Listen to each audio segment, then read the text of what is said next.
Welcome back. Tonight's story takes us deep into the hidden workings of Hogwarts, to a mystery buried within its oldest stones.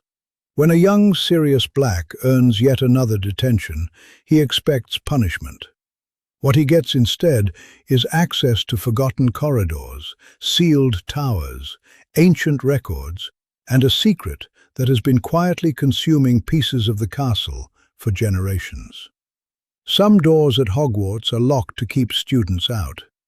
Others are locked because something inside should never be found. This is the Michaelmas Reckoning. Get comfortable and enjoy the story. The Michaelmas Reckoning. The office smelled of chalk dust and old parchment, and of something faintly herbal that Sirius had never worked out. Bergamot, perhaps, or whatever it was Professor McGonagall kept in the tin on her windowsill.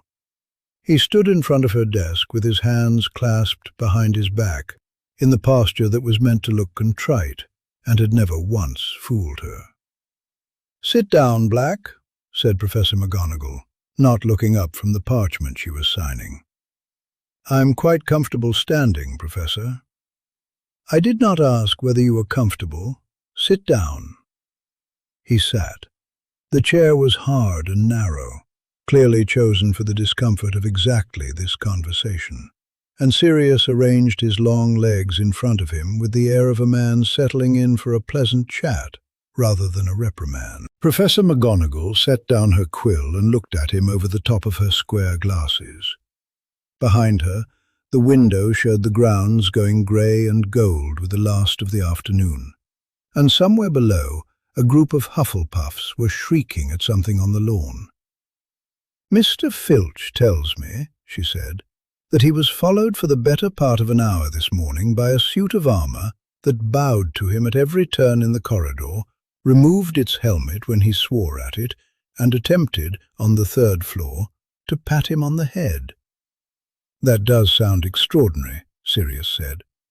"It sounds," said Professor McGonagall, "like a lengthened motion charm keyed to a specific gate cast by someone with more talent than sense, on a suit of armour that has stood in that alcove since before either of our grandmothers were born." "I couldn't possibly say."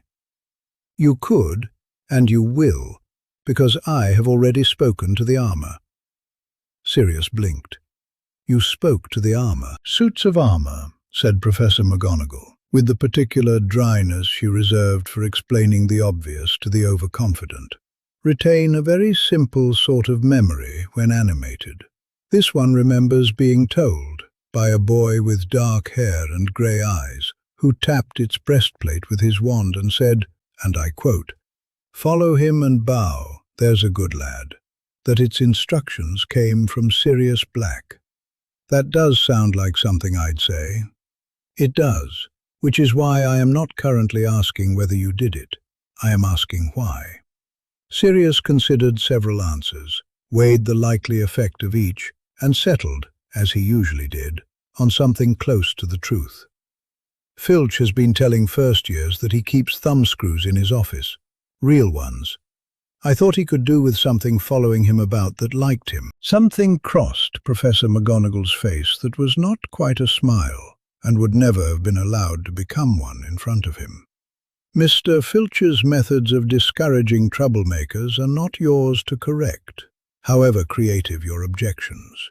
And a lengthen motion charm on castle property, performed without supervision, in a corridor with 4 other students present, is not a prank, Black. It is a hazard. Suppose the armour had misjudged its distance and taken his arm off at the shoulder.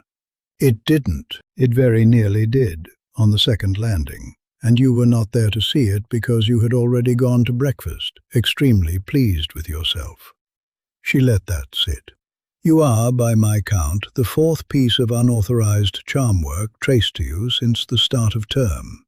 The staircase banister that sang, the ink that turned Mr. Pettigrew's homework green, which I am aware he found funny, that is not the point, and the incident with the gargoyle above the west door, which I still do not entirely understand and do not wish to.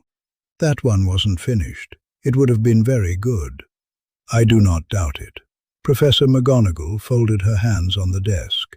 Detention with me, again, teaches you nothing, because you enjoy arguing with me, and I have not the patience this term to enjoy it back. So you will not be spending your evenings with me. You will be spending them with Mr. Ambrose Pell. Sirius frowned. Who? The Clerk of Works, said Professor McGonagall. You will not have had occasion to meet him. He maintains the castle's fabric, its structure, its stonework, its plumbing, such parts of it as are not held up by magic alone, which is fewer parts than students generally assume. Twice a year, he conducts what is called the Reckoning, a survey of the castle's brass marks, 31 of them, set into the walls and floors from the entrance hall to the 6th hinge tower, each one recording the age's shift and settle of the stone around it. It is old work, careful work, and it is exactly the kind of tedious, exacting, unglamorous labor that I think might do you some good. For how long? Until the reckoning is complete. A fortnight, perhaps 3 weeks, depending on how much of it he lets you do, and how much you insist on doing wrong first. Sirius opened his mouth to object. He had in fact already begun composing the objection, something about Quidditch practice and the unfairness of losing his evenings in the one term he might actually make the team, and then he stopped because a thought had arrived that displaced the objection entirely. 31 marks, he said slowly. From the entrance hall to the 6th hinge. That is what I said. The 6th hinge tower's sealed. Has been since before we got here. Nobody goes up there. The tower is sealed to students, said Professor McGonagall, with the flat patience of someone who could already see where this was going and did not care for the view. The marks within it are not exempt from the survey, merely because the door is locked to 13-year-olds with a history of finding their way through locked doors. So Pell has a key. Mr. Pell has several keys, Black, and permissions that predate your birth. And I would ask you, although I recognize the asking is largely ceremonial, to remember that you are attending him as a punishment, not as a tour guide. But Sirius was no longer entirely listening. He was doing arithmetic of a kind he rarely applied to his actual coursework, running the castle's geography behind his eyes the way another boy might run a chessboard. The 4th-floor corridor that dead-ended at a tapestry and, he was almost certain, didn't actually dead-end at all. The passage behind the one-eyed witch that he and James had circled for a year without finding the trick of it. The little spiral stair near the charms corridor that the portraits always claimed led nowhere, in the particular emphatic way that portraits used when they were lying. If the marks ran the whole circuit of the castle, entrance hall to sealed tower, then somebody with legitimate business walking that circuit would have to pass through, every one of the places that a term and a half of determined trespassing had failed to open. Professor, he said, and he could hear his own voice brightening in a way that was going to get him in more trouble rather than less. Does the survey go past the 4th-floor tapestry corridor, the one near the old astronomy stair? I have no idea what route Mr. Pell takes for his marks, and if I did, I would not be discussing it with you in this tone of voice, which I recognize, and which I am telling you now plainly, is not the tone appropriate to a punishment. Sorry, Professor. He did not look sorry. He looked, if anything, like a boy who had been sentenced to a week without pudding and discovered that the sentence came with a key to the kitchens. Professor McGonagall studied him for a long moment, and something in her expression suggested she had reached the same conclusion he had, several sentences before he'd said it aloud, and had decided there was very little to be done about it now, beyond issuing a warning she doubted he would keep. Mr. Pell, she said, is not a soft-hearted man, and he is not interested in your family name, your house, or your opinion of Mr. Filch. He worked for this castle for 11 years under Mr. Corvin Ashe, the previous Clerk of Works, who died this past June, and whose portrait now hangs in the Fabric Office, watching, so I am told, everything that happens in it with considerable disapproval. Mr. Pell inherited that disapproval along with the post. He will not be charmed, flattered, or outwitted, and if you attempt any of the three, you will find your fortnight extended to a month. Do I make myself understood? Perfectly, Professor. I doubt that very much, but it will have to do. She drew a fresh square of parchment towards her and began to write, her quill moving in short, decided strokes. You will present yourself at the fabric office beside the Undercroft stair at 7 o'clock this evening, and every evening thereafter, unless Mr. Pell tells you otherwise. You will wear old clothes, because brasswork leaves verdigris on everything it touches, and I do not wish to hear complaints about ruined robes. And black, she looked up, and for a moment the sternness thinned into something closer to genuine warning, the kind she might have given James, or later would give to a boy not yet born, who would look uncannily like him.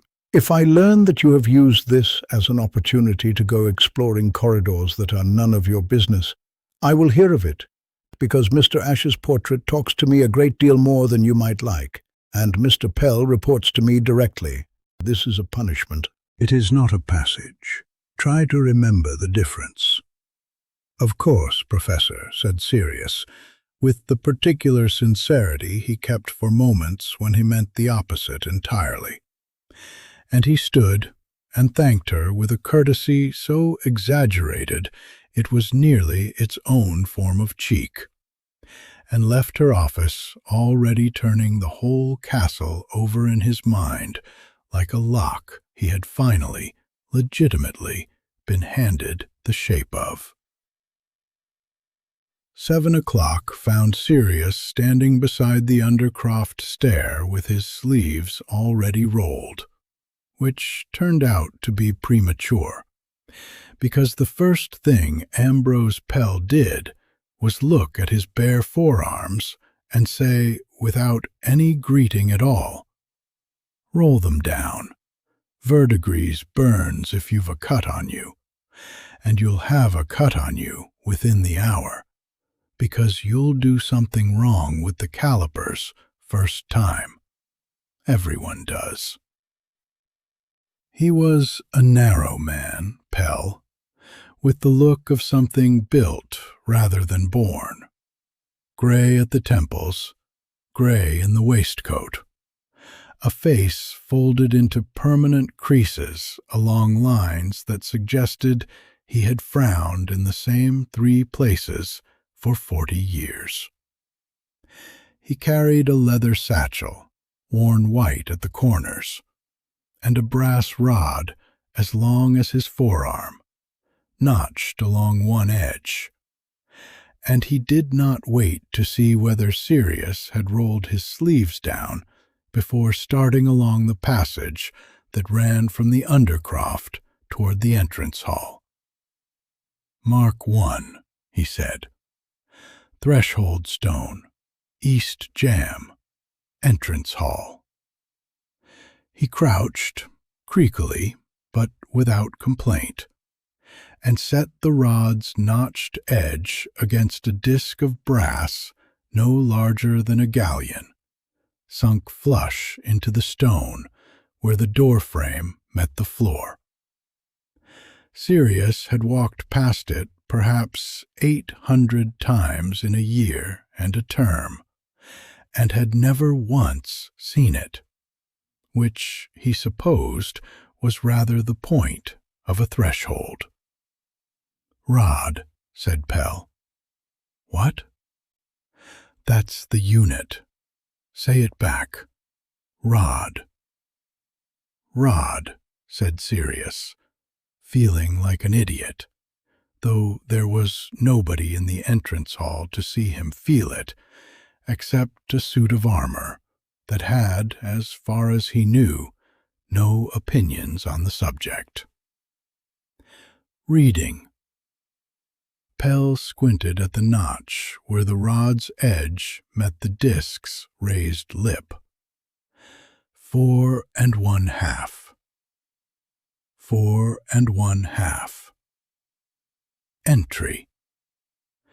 Pell produced from the satchel a ledger bound in scuffed brown leather, thick as a brick, and opened it to a page ruled in narrow columns, and wrote in a small, hard hand, Mark 1, 4 1/2, and beside it a date.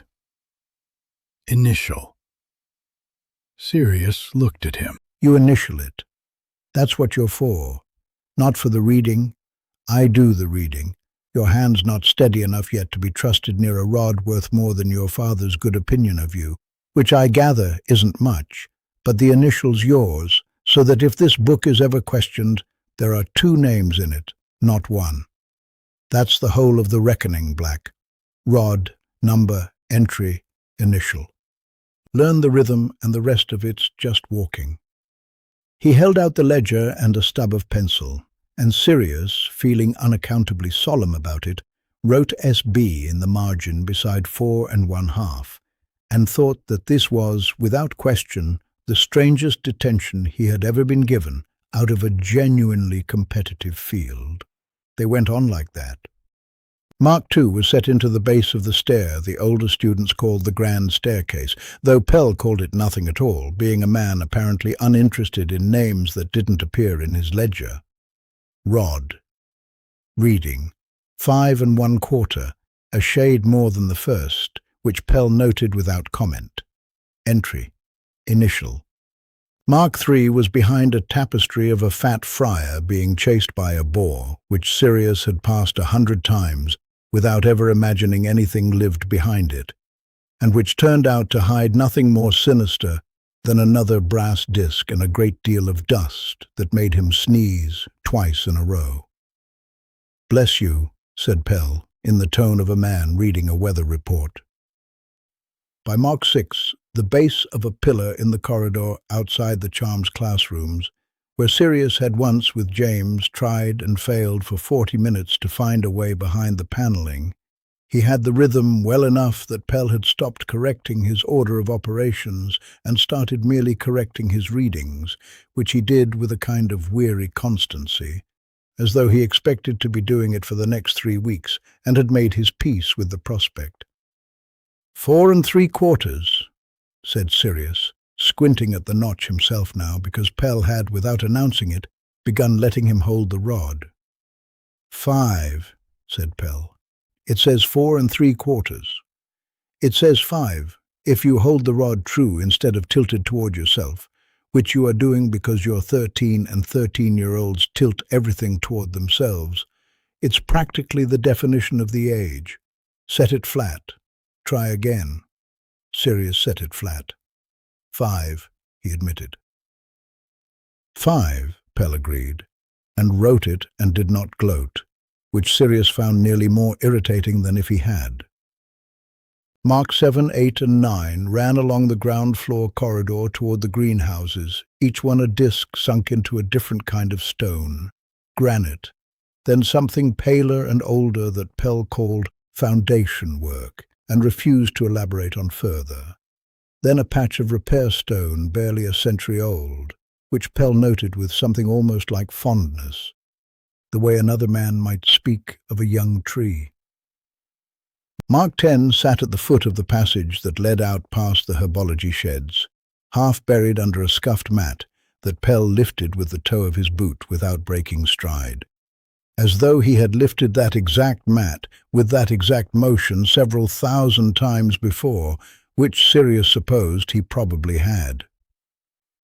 Mark 11 was outside, past the doors, in the flagged yard between the castle wall and the low stone arch that led down toward the kitchens and the vegetable gardens, and it was there, kneeling with the rod against a disc gone slightly green at the edges, that they were interrupted by the sound of a great deal of noise approaching at speed. "Mind your feet!" bellowed a voice that could probably have been heard from the Quidditch pitch, and Hagrid came around the corner of the arch, hauling a wheelbarrow piled so high with pumpkins that he could not see over the top of it, and was steering, as far as Sirius could tell, entirely by memory and confidence. Pell did not so much as look up. "Evening, Hagrid," "Evening, Mr. Pell." Hagrid slowed the barrow with what looked like a controlled collision against the wall, and several pumpkins rolled free and had to be chased down, one of which came to rest almost against Sirius's knee. Hagrid peered over the barrow's edge and seemed to notice him properly for the first time. "Black, ain't it, Gryffindor? Ye've gone and got yourself the reckoning, I heard. Filch were telling anyone as listen, right pleased about it too, the old—" He stopped himself, glancing at Pell, and finished, with visible effort, "Caretaker." "Word travels," said Sirius, retrieving the escaped pumpkin and holding it out, which Hagrid accepted as though it weighed nothing at all, tucking it back under one enormous arm. "Faster than owls in this castle." Hagrid nodded at the brass disc under Pell's rod. "That the same mark he's had me carrying pumpkins past twice a week since September? Right by the kitchen arch there. I asked him once why it mattered so much where I put me barrow, seeing as it's only vegetables, and he told me." Hagrid's small eyes crinkled, and he lowered his voice into what he clearly imagined was a conspiratorial register, though it remained audible at some distance. "He told me anything that gets measured twice a year is being watched for something. Didn't say what." "I said," Pell corrected, without heat, still crouched over the rod, "that anything measured twice a year is being watched for movement, Hagrid, which is a different thing entirely from being watched for something. And I'll thank you not to make my ledger sound like a ministry file to every student who wanders past with a barrow." "Same difference," said Hagrid comfortably, and hefted the barrow's handles again. "Movement something. It's all the castle keeping an eye on itself, ain't it? That's what Ash used to say, anyway. Miss him, I do." His voice caught, briefly, in the way it always did when a thing touched him unexpectedly, and he cleared his throat and looked hard at his pumpkins. "Right decent man. For all he never let me near his ledger neither." "Nobody's near my ledger," said Pell, "including you, Black. Don't lean." Sirius straightened, though he had not been aware of leaning. "And it will stay that way until you've earned it, which at your current rate will be sometime around your 7th year. He rose, knees cracking audibly, and made his notation. "Mark 11, 6 1/8, entry." Sirius initialed it, watching Hagrid trundle the barrow onward through the arch toward the kitchens, whistling something tuneless and cheerful into the dark, and found himself turning Pell's correction over, as though it were a coin with a second, less obvious face. Watched for movement, not for something. He filed the distinction away, without quite knowing why it seemed worth filing, only that 11 marks in, he had begun to suspect that the whole slow crawl of rod and reading and entry was not, as Professor McGonagall had implied, merely tedious. That somewhere in the remaining 20 discs, in whatever the castle stones were doing that required checking twice a year, there was a shape he had not yet been shown enough of to see. 20 more tonight, or are we stopping there?" he asked, and was rather pleased with how little enthusiasm he managed to put into it. Pell looked at him for a moment with an expression Sirius couldn't read, not suspicion exactly, but something adjacent to it. The look of a man recalculating a sum he'd thought was finished. 4 more, said Pell. "Then you'll go to bed, because I've no interest in explaining to your head of house why her detention left you asleep in Transfiguration. Rod." "Rod?" said Sirius, and picked it up and did not smile, though it took some effort. The west-connecting corridor ran between the greenhouses and the old brewhouse yard, low-ceilinged and colder than anywhere else Sirius had measured so far, as if the castle kept a private draught there for its own reasons. Mark 14 sat under a window ledge, a disc gone dull with damp, and Pell had been kneeling in front of it for what felt to Sirius like a genuinely unreasonable length of time.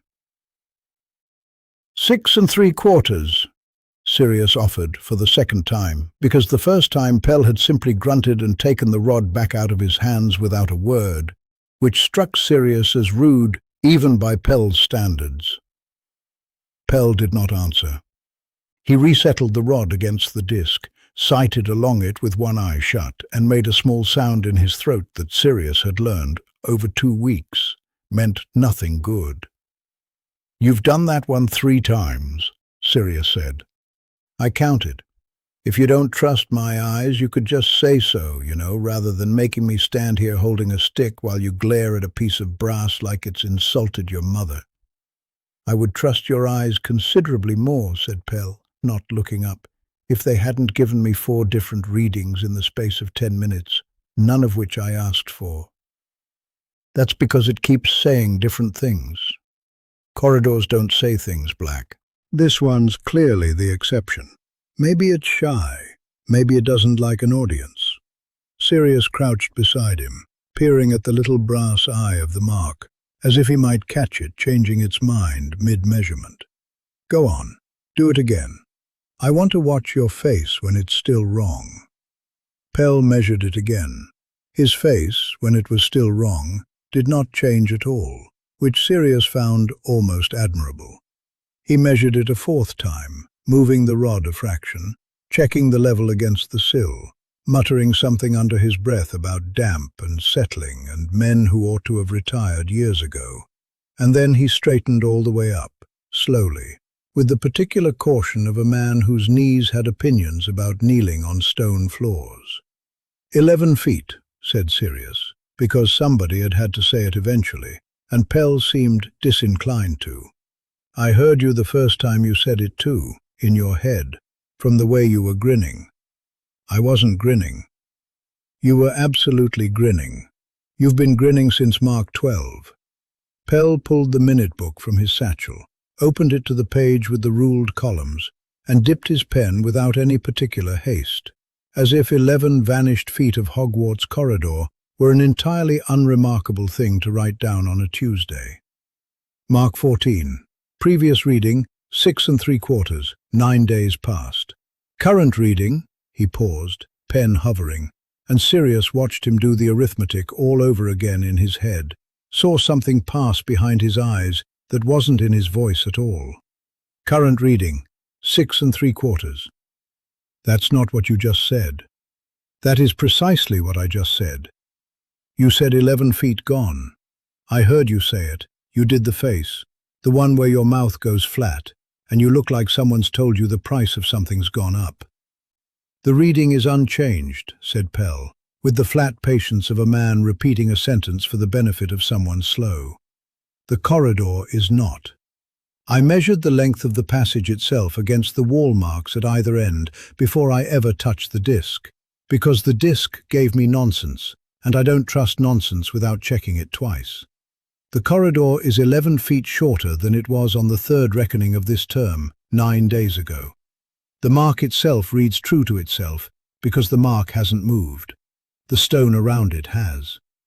Sirius stood very still for a moment, turning that over, feeling the cold of the passage settle into the back of his neck in a way that had nothing to do with the draft.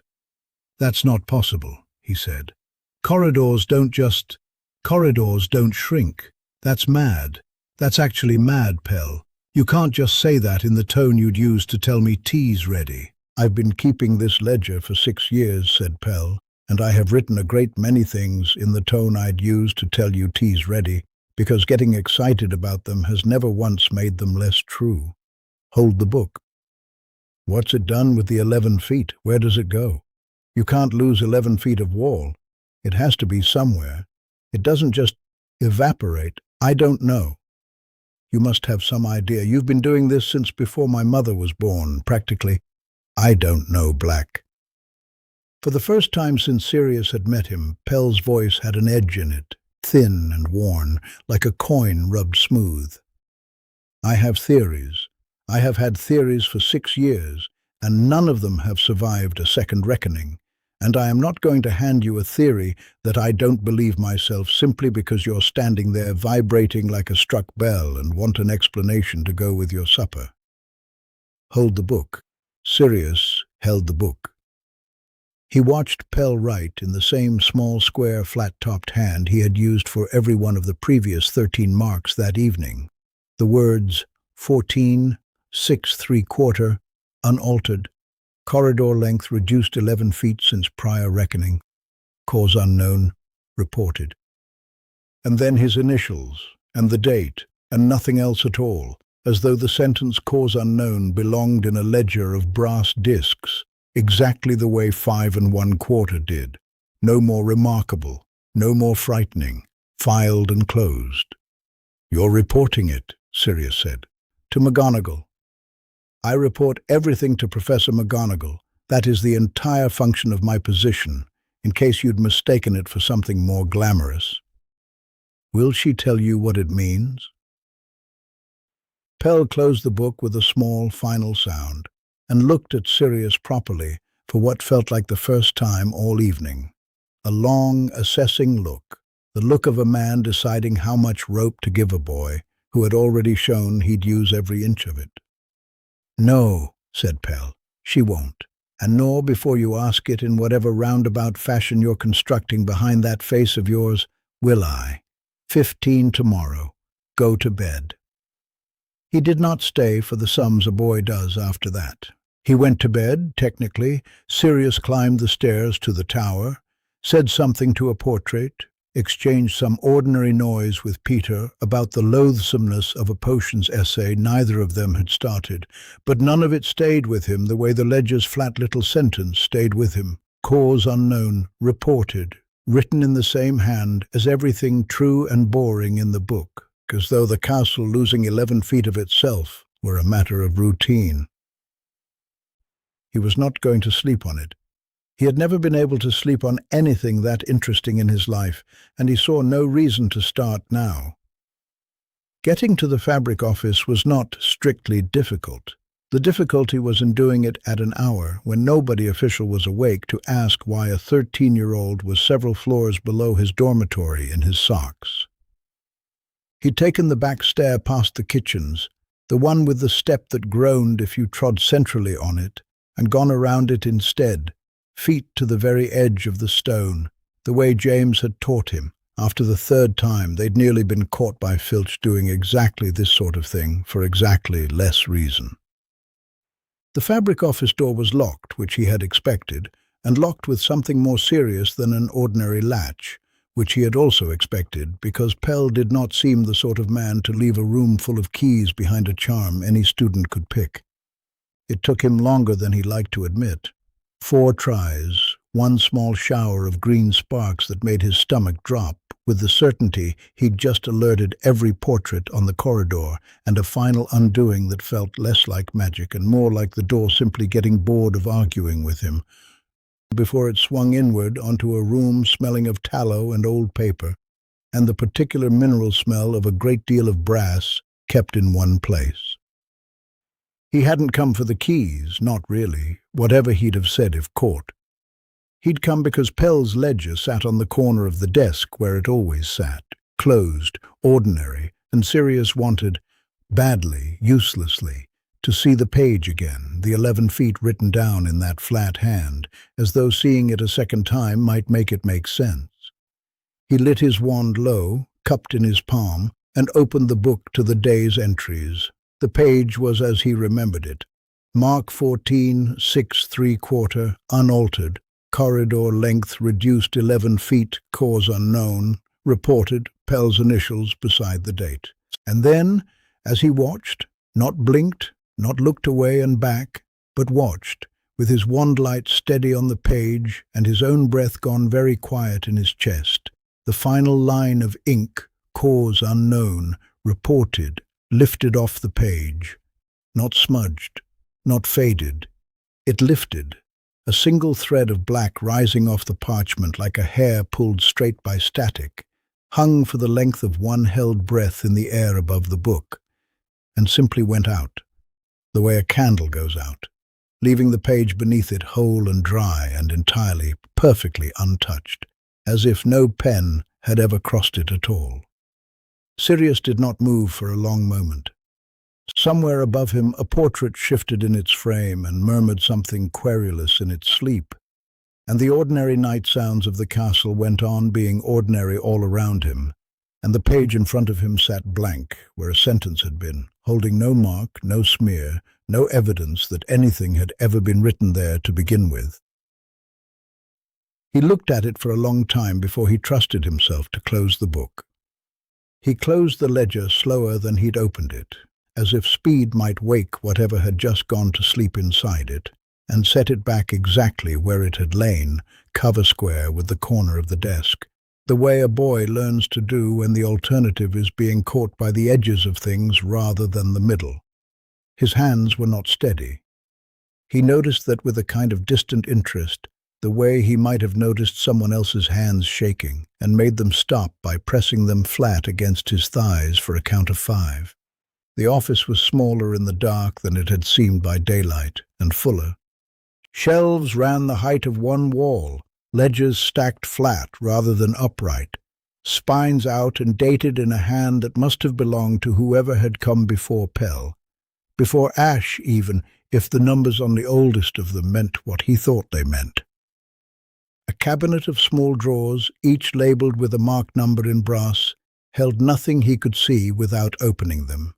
And he did not open them, not yet, because his nerve had gone somewhere, and he wanted it back before he asked it to do anything else difficult. A workbench along the far wall carried the tools of the trade, calipers, a spirit level longer than his arm, coils of waxed cord, a box of the little brass rods Pell used to true a reading against the disc. And above the workbench, in a frame no grander than any other in the castle, hung a portrait he had walked past twice already without properly looking at it. It showed a heavy-set man somewhere past 60, bald but for a fringe above the ears, in a coat the color of dried mud, with ink-stained fingers folded over a substantial stomach, and an expression that suggested he had been interrupted mid-thought and resented it only mildly. A small brass plate beneath the frame, tarnished enough that Sirius had to angle his wand at it to read the lettering, said, "Aldous Ash, Clerk of Works," and beneath that, in smaller letters that had clearly been added later, a span of years ending some 4 or 5 years back. Sirius stood looking at him for a long moment. The portrait's eyes were closed, or appeared to be, the particular deep, unconvincing closure that portraits used when they wanted the world to believe they were elsewhere. He had grown up around enough painted ancestors, his mother's included, to know the difference between a portrait genuinely asleep and one merely pretending not to have noticed you, and this was the second kind. The chest under the mud-colored coat was not moving with any rhythm at all. "You're Ash," Sirius said quietly, because whispering in an empty room after midnight felt like the only sane volume to use. "Hagrid mentioned you, said you never let him near your ledger either." Nothing. The painted eyes stayed shut. The painted mouth stayed set in its mild, put-upon line, and somewhere behind him a real clock. He hadn't noticed it before. A plain wooden case clock wedged between 2 shelves, ticked on with a patience Sirius did not currently share. "I know you're not asleep," he said. "Portraits don't sleep like that. My grandmother's done that at me for 13 years, and I've never once believed it." The portrait's eyes opened. It was somehow worse than if they'd stayed shut. The sudden attention of a painted man who had clearly been listening the entire time, deciding, weighing whether the boy in front of him was worth the trouble of a response. Ash's gaze went past Sirius to the ledger on the desk, to the wand still lit and cupped low in his palm, and something in the heavy face tightened, very slightly, in a way that was not quite alarm and not quite anger, but sat close kin to both. "I saw it," Sirius said, before he could think better of announcing it to a painting. "The line. It came off the page. I watched it happen, and there's nothing there now. Nothing at all. Like it was never written. And I want to know what does that. I want to know what happened to 11 feet of the West Corridor. And I think you know, because Hagrid said you were the one who used to keep this ledger before Pell did. And Hagrid doesn't say things he hasn't heard from somebody who knew what they were talking about. For a moment, one single suspended moment, he thought the portrait would answer him. The mouth moved, the barest fraction, as though a word had got as far as the lips and stalled there, weighed against something the painted man had decided a long time ago, in life or after it, not to say. Sirius held still. He had learned, from years of trying to get information out of house elves and older cousins, and a mother who dispensed truth only in quantities calculated to wound, that the worst thing you could do to a person on the verge of telling you something was to press. Ash did not tell him. Instead, with the unhurried deliberateness of a man settling into a chair he intends to occupy for some time, the portrait turned. Not away in the vague sense that a person turns to look at something else. He turned bodily, shifting his painted weight in the painted chair until his broad back, the mud-colored coat straining faintly across it, presented itself squarely to the room, to the desk, to the ledger, and to Sirius. The movement was neither fast nor careless. It was the considered, unmistakable gesture of someone closing a door and latching it from the other side. And it left nothing in the frame for Sirius to address but a stretch of painted wall behind a man's shoulders and the back of a bald head that would not turn again, no matter what was said to it. "That's not an answer," Sirius told the back of the coat, and heard, even as he said it, how much like his mother's voice it sounded. The particular Black family cadence that assumed volume could substitute for leverage. He tried again, softer.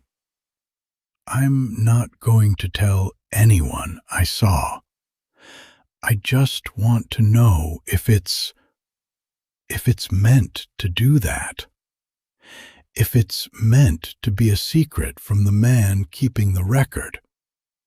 Because that seems like a strange way to keep a record, if you don't mind my saying so." Nothing. The clock ticked. Somewhere above and to the left, another portrait, a thin woman in a high collar, 3 frames down, who Sirius had not noticed was awake at all, made a small, disapproving sound in her throat and looked away as pointedly as Ash had, as though the whole wall of painted staff had reached some silent prior agreement about exactly this conversation and exactly this boy. He stood there a while longer than was sensible, given what he had actually come to do. It was the particular kind of stubbornness that had got him 3 of his 4 detentions this term already, the refusal to accept that a closed door, once identified as closed, might simply stay that way. But Ash's back did not move, and the woman in the high collar did not look round, and eventually even Sirius Black had to concede that a portrait willing to be rude to a housemate of Hagrid's beloved memory was a portrait that had made up its mind some time before Sirius had ever walked into the room, and was not going to unmake it tonight. "Fine," he said, to no one in particular, and turned back to the desk with the specific irritation of someone who has lost an argument to a piece of furniture. Be like that. He had not, in fact, come only to look at the ledger a second time, whatever the ledger had done to him since. He had come for the keys, the small ring of them, he'd been told by Pell in an offhand moment weeks ago, that lived in the second drawer down on the left. The ones that fit the doors nobody used because nobody was meant to use them, including, presumably, the sixth hinge. He crossed to the drawer, wand held low, and found it unlocked, which struck him as either carelessness or a kind of confidence he did not fully understand. The confidence of an office that assumed no student would think to look, or having looked, would think to try. The keys were exactly where he'd been told, a small tangle of iron on an old brass ring gone dark with handling, no two of them quite the same size or shape. The way keys got when a castle had been adding doors to itself for 1,000 years without anyone standardizing the locks. He lifted them out with more care than the moment probably required, listening for the faint, telltale clink of metal on metal, and found, tied to the ring with a scrap of waxed twine gone brittle with age, a small wooden tag. He held his wand close to read it.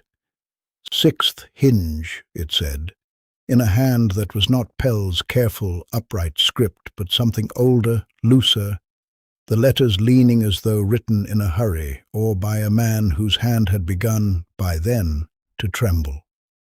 Below the two words, in the same unsteady script, a single further line, Mark 30 and above only, God help you. Sirius read it twice.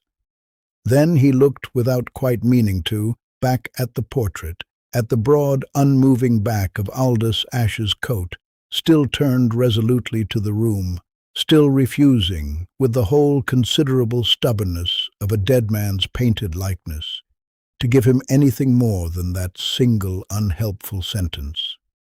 Whoever had written the tag, he suspected now, looking at that trembling downward slope of the letters, had not been Pell.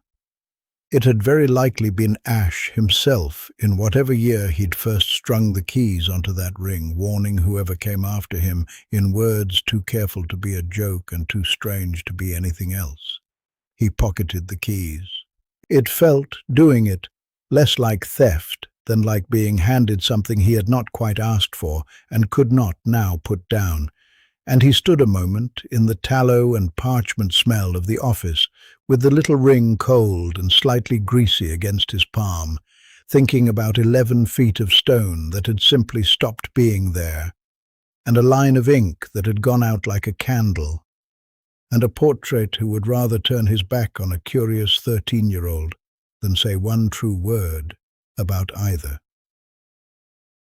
He left the way he'd come, easing the door shut behind him with the same care he'd used getting in, and did not look back at the darkened window of the fabric office as he went, though he was fairly sure, without turning to check, that if he had, he would have found Ash's portrait exactly as he'd left it, back turned, coat straining faintly at the shoulders, a dead man keeping a silence he had apparently decided, long before Sirius Black was born, was worth keeping better than any ledger entry ever could. The corridor above the kitchens was cold and empty and smelled of banked fires 2 floors down, and Sirius walked it with the keys weighing rather more in his pocket than their size should have allowed, already turning over, in the part of his mind that never quite stopped working on a problem once it had been handed one, exactly which of the remaining marks might be numbered 30, and how many more evenings of Pell's flat corrections he would have to sit through before he reached it. Hagrid stood too tall for the room, and everyone in it seemed determined not to look as though they'd noticed. It was one of the smaller chambers off the entrance hall corridor, the kind used for staff meetings that didn't merit the staff room proper. A table too polished for its size, 6 chairs, and a window that let in grey afternoon light without letting in much warmth. Pell sat at the head of the table with the ledger open in front of him, squared precisely to the table's edge, and beside him sat a witch Sirius didn't recognize, thin and colorless, introduced only as representing the Board of Governors, who had said nothing since the meeting began except to ask Pell once to speak more slowly for the minutes. Professor McGonagall sat opposite. Sirius had not been asked to sit at all, and had understood from the particular quality of the silence that greeted his arrival that he was there to observe and record nothing, and that the correct number of words for him to say was 0. Hagrid had been given a chair and was not using it. He stood beside it with his cap in both hands, turning it slowly by the brim, and every so often his eyes went to the window, as if the forest on the other side of it might have some opinion on proceedings that the room did not. The corridor in question, Pell was saying in the flat, dry voice he used for measurements, connects the western greenhouse approach to the old brewhouse yard. The reckoning recorded a reduction of 11 feet between the reading of the 3rd of October and the reading of the 12th. The brass mark itself is undamaged, and its position corresponds to survey record. And your conclusion, Mr. Pell? The witch from the board did not look up from her own notes as she said it. The stonework shows no sign of collapse, subsidence, or spellwork consistent with deliberate alteration. In the absence of structural cause, the most probable explanation is disturbance by a creature of sufficient size and strength to displace load-bearing material without leaving visible trace, which does happen on occasion in the older wings, where the walls are less thoroughly warded than the newer construction. Pell turned a page. The grounds record shows an ash-window nest cleared from the brewhouse yard in September of this year, and 2 reports of unaccounted noise from the same corridor in the following month, both logged by the Keeper of Keys. Logged by him, said the witch, or reported to him. Reported to him by students. He did not act on either report in writing. Hagrid's cap stopped turning. I went and had a look, he said. His voice, usually so ready to fill a room, came out smaller than Sirius had ever heard it. Both times. Didn't find nothing. There wasn't meant to be there. I'd have said if I had. You did not file a report, said the witch. Didn't think there were anything to file. That, she said, still without looking up, is rather the point, Mr. Hagrid. Sirius, standing by the door where he'd been told to stand, felt something in his chest go tight and stay that way. He had spent a term and a half thinking of the castle's rules as a game to be won, a suit of armor rigged to follow Filch down 3 flights of stairs, a corridor mapped in defiance of every prefect who'd ever told him not to bother, the small, triumphant arithmetic of getting away with things. He had thought, walking into this room, that he understood roughly how it would go. Some dry official nonsense, a scolding done by supper. He had not understood, until he was standing in it, that the room's flatness was the whole of its cruelty, that nobody here needed to raise a voice or say an unkind word, because the entries did the unkindness for them in a hand as level as Pell's, and there was nothing to fight, because nothing was being said that could be called unfair. The board's finding, said the witch, closing her folder with a small, final sound, is that the incident falls under ground safety, Article the 9th, failure to secure or report a hazard within the keeper's remit. Given the keeper's history in this area, she did not elaborate, and did not need to. Sirius saw Hagrid's shoulders come up an inch, the old flinch of a man who had been made to hear his history summarized by strangers before. The recommendation is a formal restriction. Tower keys to be surrendered to Mr. Pell pending review. Evening rounds suspended. The keeper is not to be abroad in the castle after curfew until further notice. She said it the way she might have read out a weather report, and Pell, without looking at Hagrid at all, opened the minute book and began, in his neat, unhurried hand, to write it down. "Professor," Hagrid said, and looked at McGonagall, who had not spoken once through the whole of it. "I didn't I wouldn't let nothing loose that'd hurt a soul. You know that. I've never. I know it, Rubius. McGonagall's voice was quiet, and for the first time in the meeting, it had something in it that wasn't procedure. This isn't a question of what you would or wouldn't do. It's a question of a form and a signature, and I am very sorry to tell you that a form and a signature are exactly what the board deals in. She looked briefly at the witch, and something passed between them that Sirius couldn't read and suspected wasn't meant to be read. It will be reviewed. I'll see to that myself. Right, Hagrid said. Right, of course. He put his cap back on, too soon, before the meeting had actually finished, and Sirius understood that it wasn't rudeness, it was the only thing left he could do with his hands. Pell's quill went on scratching. Rubius Hagrid, it said, upside down from where Sirius stood, but perfectly legible. Keys and rounds suspended pending review, in ink that would not, Sirius thought, with a cold little lurch, simply lift off the page and vanish the way the other entry had. This one, unlike the corridor, would stay exactly where it was put. He did not find, walking out of that room 20 minutes later with Pell's usual instruction to be at the Undercroft stair by 7, ringing distantly in his ears, that any part of it struck him as funny.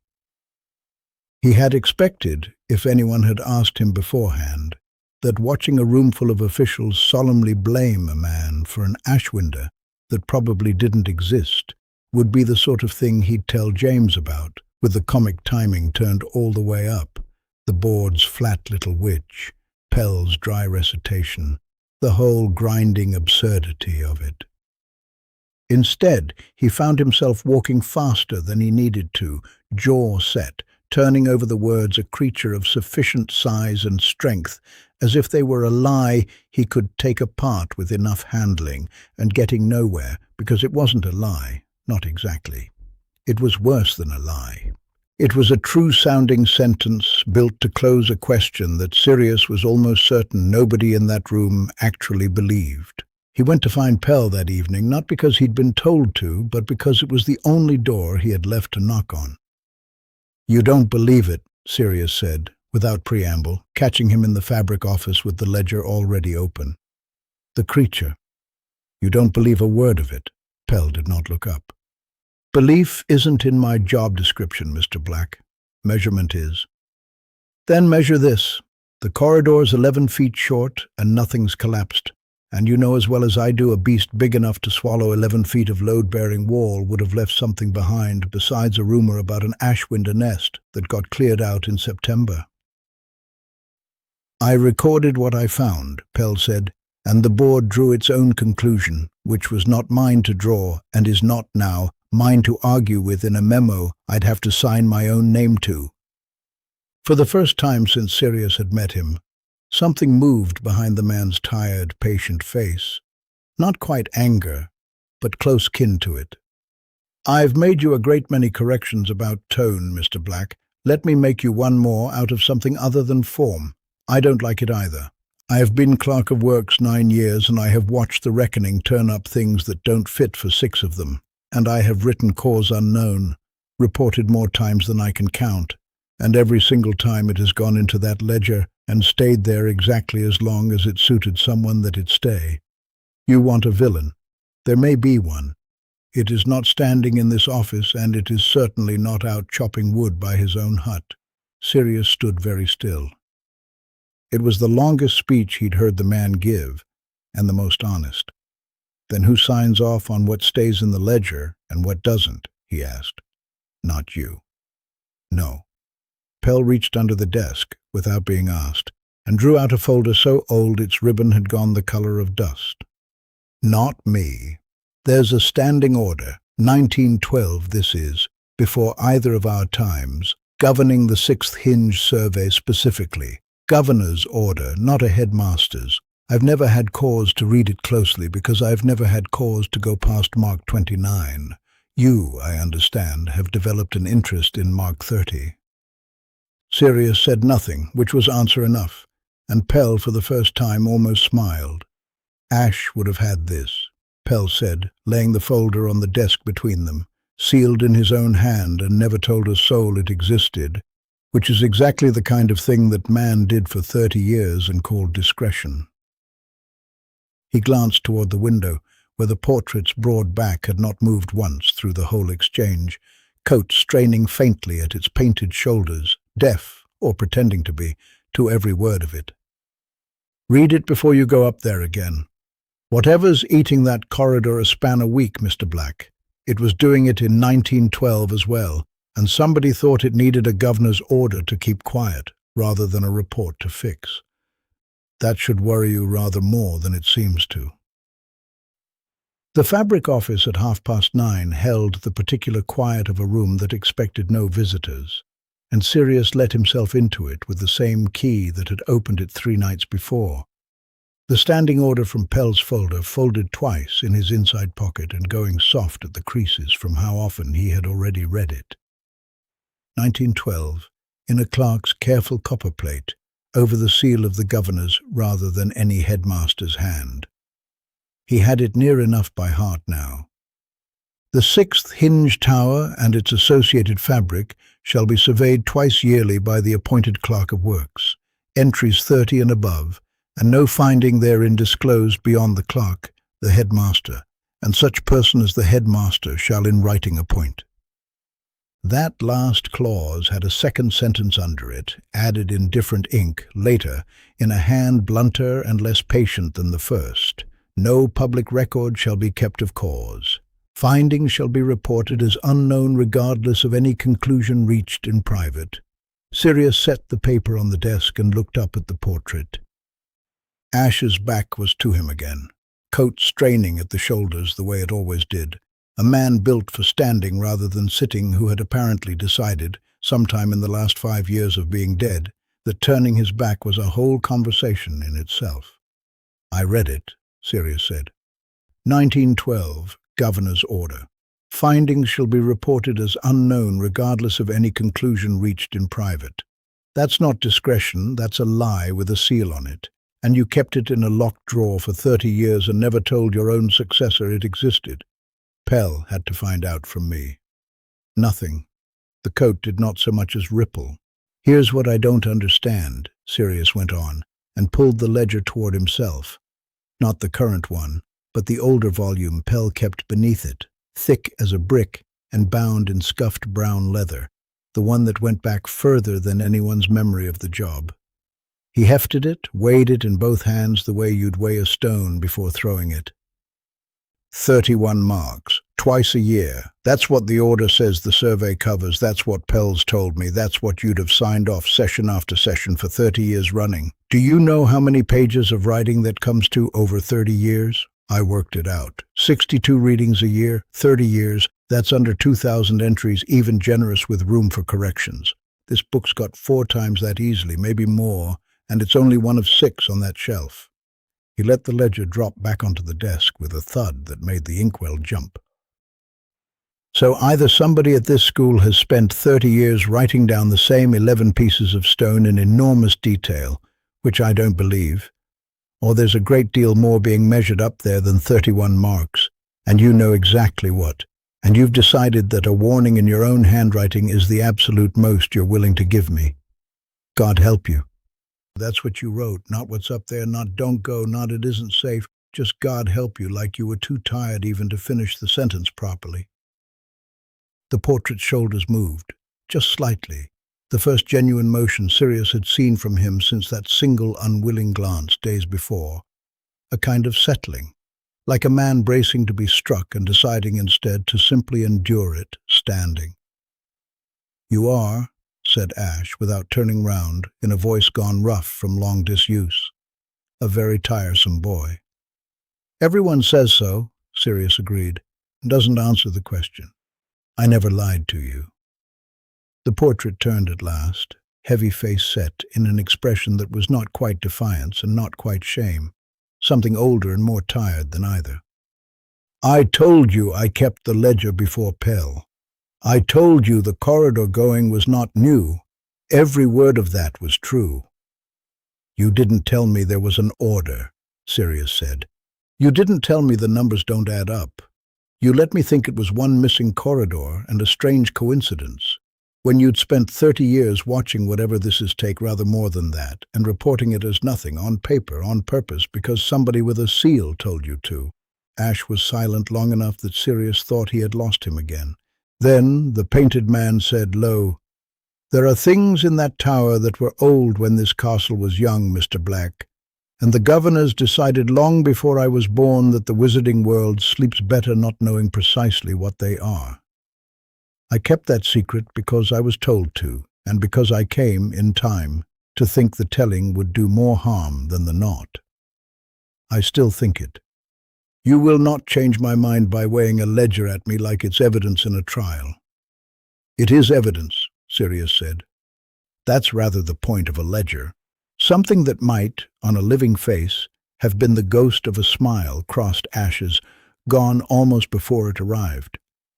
Ask Pell about the choir gallery," he said. "Ask him what Mark 22 used to read, before it stopped reading anything at all. And then go carefully, because whatever you think you're chasing, boy, it has had a great deal longer than you to get good at not being caught." He turned his back again, and this time, no amount of standing there achieved anything further. The coat did not so much as twitch, and after a minute, Sirius gave it up, folded the standing order back into his pocket, and went to find Pell. He found him in the undercroft, coiling the long brass measuring chain hand over hand with the patient economy of a man who had done it more times than he could count. And Sirius told him, without much preamble, what the ledger's weight had told him and what Ash had said about Mark 22. Pell did not look surprised, which was itself informative. "Choir gallery," he said.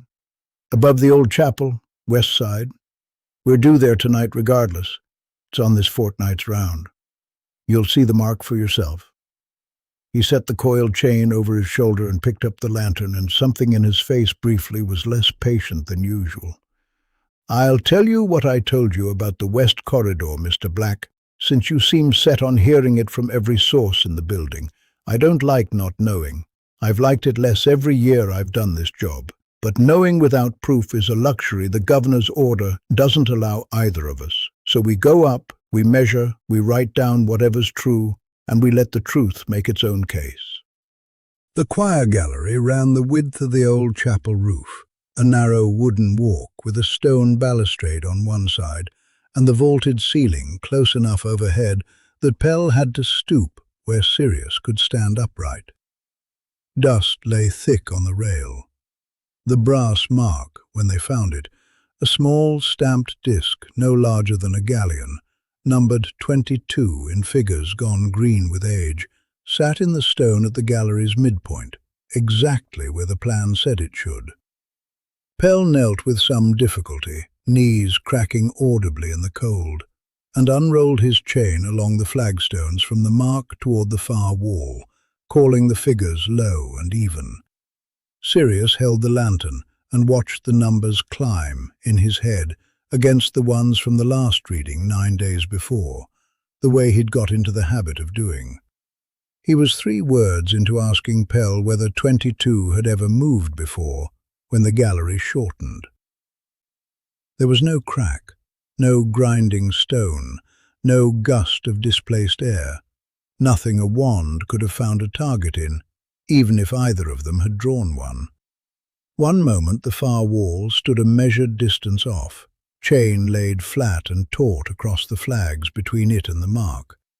The next, without any sensation of movement at all, the wall was simply nearer, the chain gone slack in a loose fold across the stones, as though someone had folded up a length of the corridor like a bolt of cloth and set the 2 ends closer together, while nobody was permitted to see the join. Pell's hand, still holding the chain's brass ring, did not so much as tremble, though his face, when Sirius glanced at it in the lantern light, had gone the flat grey of a man doing sums he did not want to finish. "Read it," Sirius said, because it seemed better than saying anything else. Pell read it. His voice, when it came, was as measured as ever, which made it worse rather than better. 9 feet, he said, since I laid the chain not 2 minutes ago. He looked up at Sirius, and for once there was nothing dry in his expression at all. I want you to notice, Mr. Black, that neither of us saw a thing. No light, no sound, nothing to point a wand at, even if we'd thought to. It simply happened, while we were standing in it. Sirius stood very still in the narrow gallery, lantern light throwing both their shadows long and thin across stone that had, a minute ago, been 9 feet further from where it now stood, and found that the question crowding out every other thought in his head was not what could do this, but what would happen to the two of them, standing exactly where they were, if it decided to do it again before they got out. The press behind Ash's portrait was not, strictly, a press at all. Sirius discovered that within the first minute of working the hinge with his penknife, cursing under his breath and wondering whether Pell had ever thought to mention that half the fabric office's furniture was fitted with locks a house elf couldn't pick.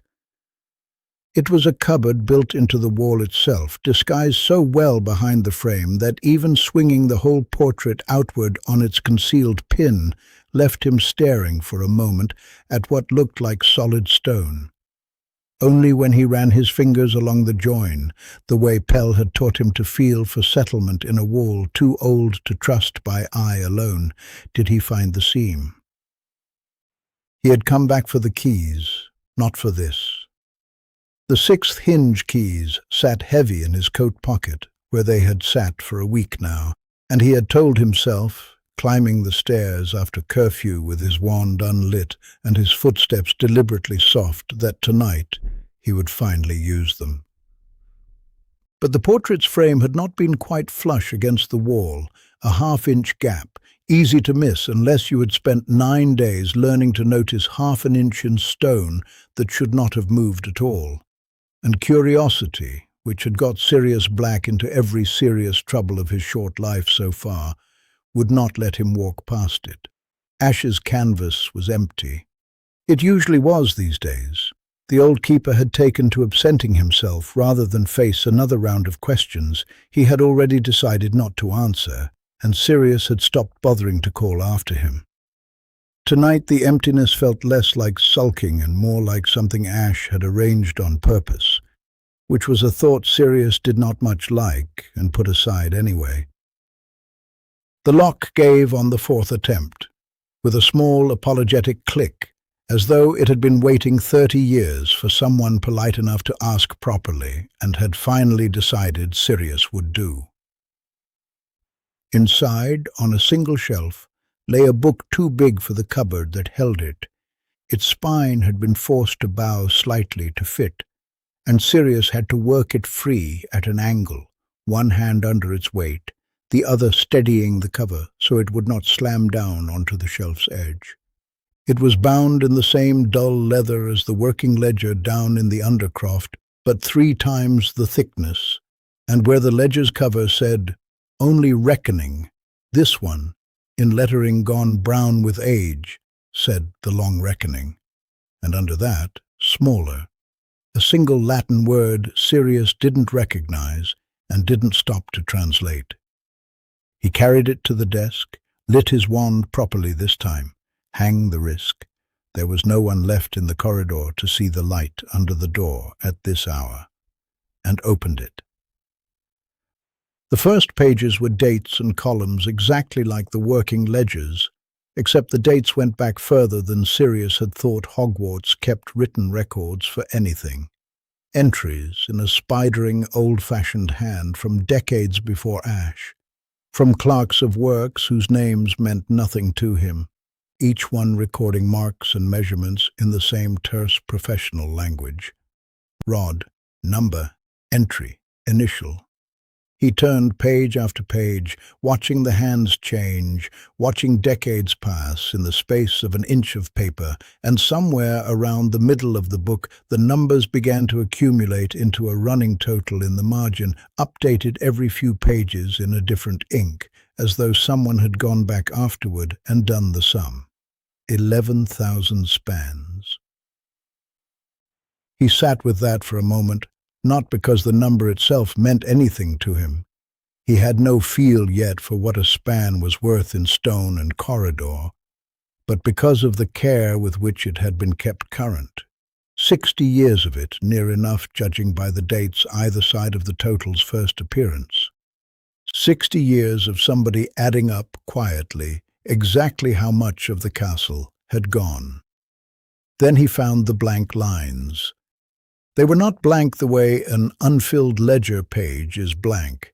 Each one sat in its proper place in the sequence, dated, numbered, given a mark reference just like every entry around it. But where the reading should have been, there was nothing. No number, no initial. Just a thin, deliberate line ruled across the space, in the same hand as the entries either side of it, as though the clerk of that year had known, in advance, that there would be nothing to write, and had ruled the space off rather than leave it looking like an oversight. Sirius went back to his coat pocket for the folded sheet he had been carrying since the Board of Governors hearing. The list Pell had shown him once, almost against his own better judgment, of the corridors and rooms officially reported lost to settlement over the past 2 years. He laid it flat beside the open ledger and began, with his wand held low over the page for light, to match one against the other. The west connecting corridor, blank line, dated to within a week of when Pell had first recorded its 11 missing feet. The choir gallery, blank line, dated 3 days before the night the wall had come 9 feet closer, while he and Pell stood inside it. He kept going, finger moving down Pell's list and then across to the ledger's blank lines, and they matched, not roughly, not by coincidence, but in order, each loss falling into its place in the old book's sequence, like a key finding its lock. Whoever had ruled off those spaces had known, years in advance, precisely which corridor would vanish, and precisely when. It was not a record of damage at all. Sirius understood that the way you understand a fall has started before you've finished falling, with a lurch that had nothing to do with reasoning it through. It was a schedule. Somebody had sat down, a long time ago, and written out in advance what the castle was going to lose. And for 60 years, the Clerks of Works had simply watched it happen on time and ruled off the space where the number should have gone. The last blank line was dated the 14th of June, 1972, this year, before term had even started, before Sirius had ever heard the word reckoning. The hand that had ruled it off was the same hand, unmistakably, that had written, "God help you," inside a locked drawer. Ash's hand, trembling by the end of the line in a way none of the earlier entries showed, as if whatever he was ruling off had cost him something to finish. Below it, the page was blank in the ordinary way. No more entries, no more dates, nothing ruled or written, as if the list simply ran out, or as if the man who kept it had run out first. Sirius closed the book slowly, both hands flat on the cover, and sat for a while in the dark, with only his wand light for company, turning over the thought that would not leave him alone. That Ash had not been hiding a record of a disaster. He had been laying a table. He found Pell exactly where he expected to, in the small stone room off the Undercroft that served the Clerk of Works as both office and something close to a bedroom, bent over a smaller ledger by candlelight, with his sleeves pushed up and his spectacles down his nose. Pell looked up at the sound of the door, took one look at what Sirius was carrying, and set down his quill very carefully, as a man does when he has been waiting a long time for a particular kind of bad news and does not want to knock anything over on its arrival. "Where did you find that?" Pell said. It was not really a question. "Behind Ash's portrait. There's a press built into the wall." Sirius set the great book down on the desk between them. and it took up most of the space that was left. "It's not a record, Pell. It's a schedule. 60 years of it. Every loss we've got on your list is ruled off in here in advance, dated, in order, right down to the choir gallery, 3 days before it happened." Pell did not open the book straight away. He looked at it the way a man looks at something he has heard described many times and hoped never to see. And when he finally drew it toward himself and turned to the last written page, his ink-stained fingers were not quite steady. "June," he said very quietly, reading the date. "He finished it in June." "Finished what?" Pell was silent long enough that Sirius thought, for one unpleasant moment, that he had misjudged him, that Pell too would turn his back and decline to answer, the way Ash so often had. But when he spoke, his voice had none of its usual flatness.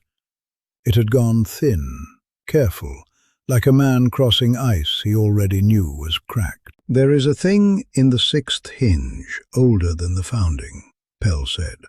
"Older, I think, than anyone now living could put a true age to. It does not attack. It does not announce itself.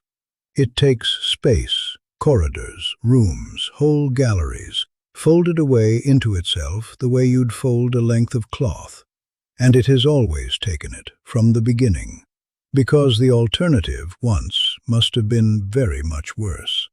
Somebody, a very long time ago, struck a bargain with it. Feed it what it asks, in the order and the amount it asks, and it will not reach for anything the castle cannot spare. That book," he tapped the cover without opening it further, "is the bargain, kept. 60 years of clerks doing the only thing that has ever worked, giving it exactly what was owed, on schedule, and calling the empty line settlement so that nobody upstairs need ever ask why." Sirius felt the cold of the room properly for the first time since he'd come in. "And Hagrid," he said. "The corridor he was blamed for, that was on the schedule too." "It was on the schedule," Pell said. 11 days before he ever walked past it. He did nothing wrong at all. He simply had the misfortune to be standing near a debt somebody else arranged to have paid. "Then show this to the governors."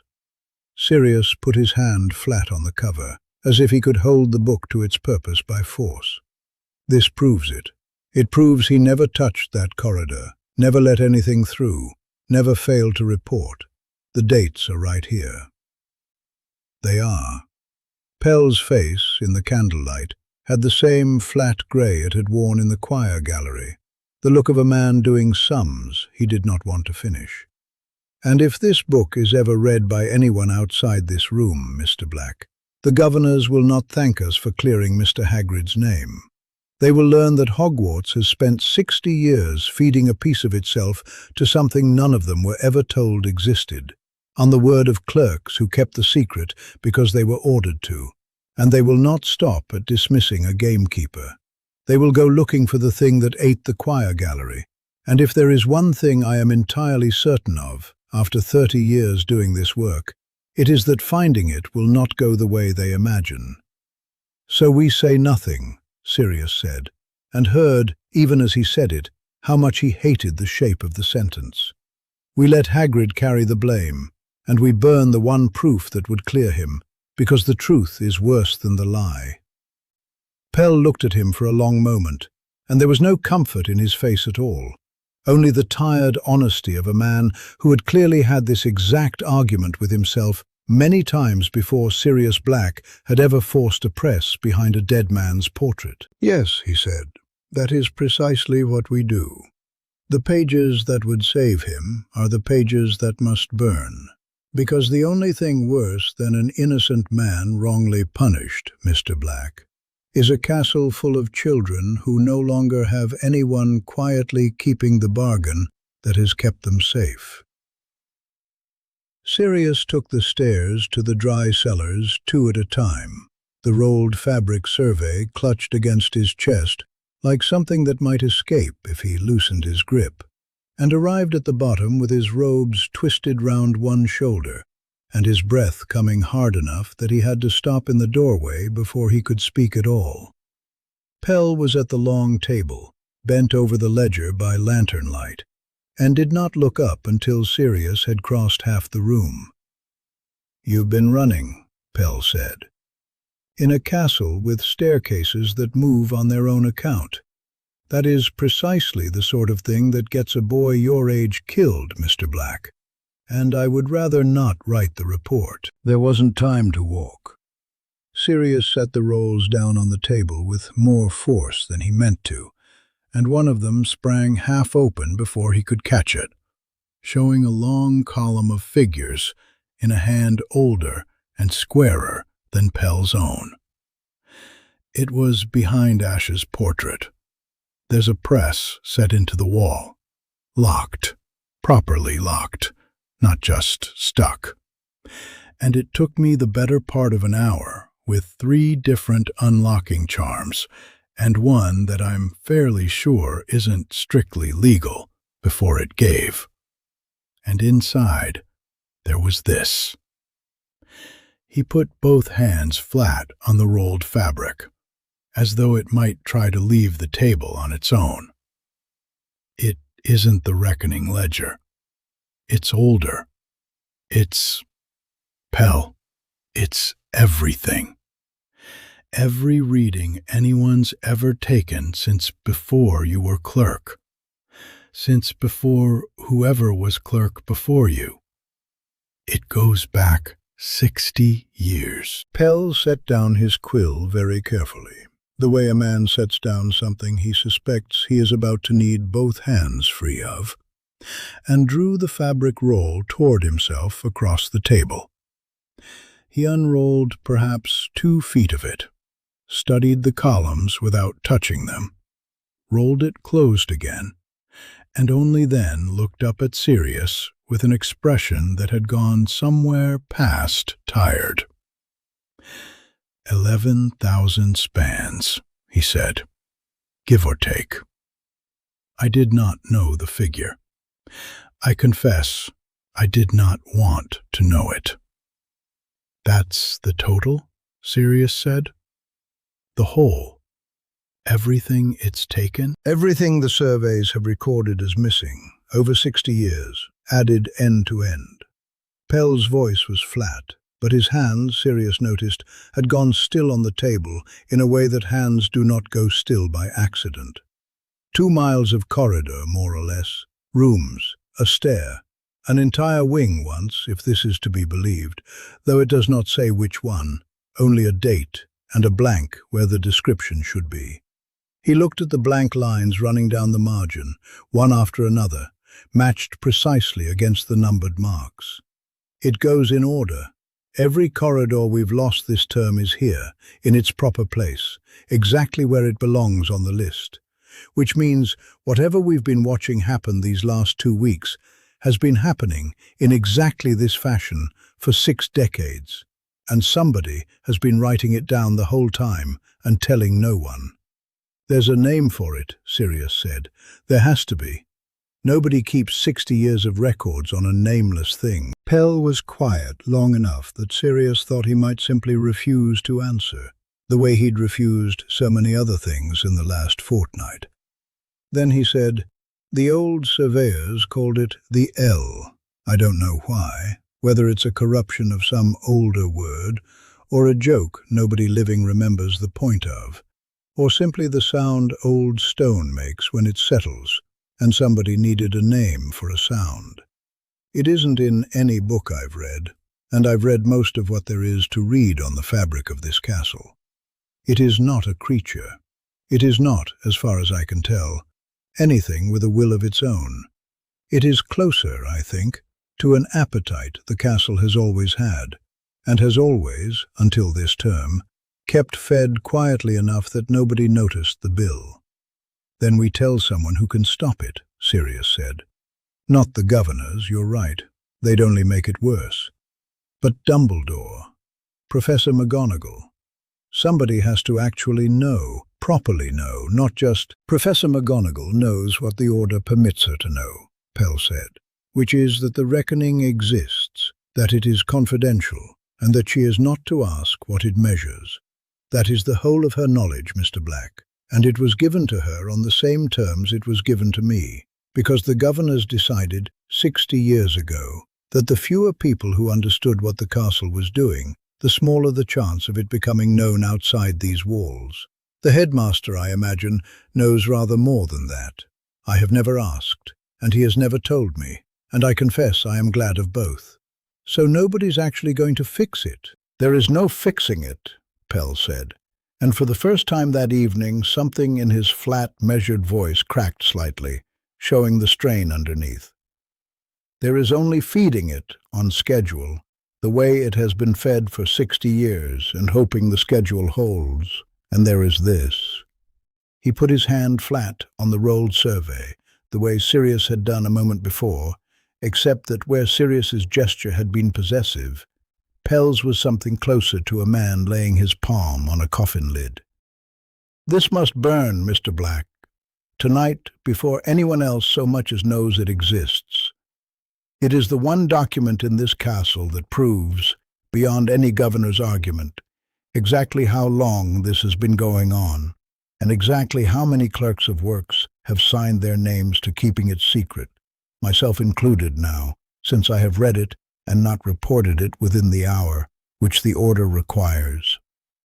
If this survives past tonight, it will be found eventually by someone with less patience than either of us, and when it is found, it will not save Mr. Hagrid. It will simply prove that Hogwarts has spent 6 decades lying to the people meant to govern it, and the first thing anyone does with a proof like that is stop asking whether the lie was necessary and start asking who else knew. Sirius did not move his hand from the fabric. It would clear him. It's in here, isn't it?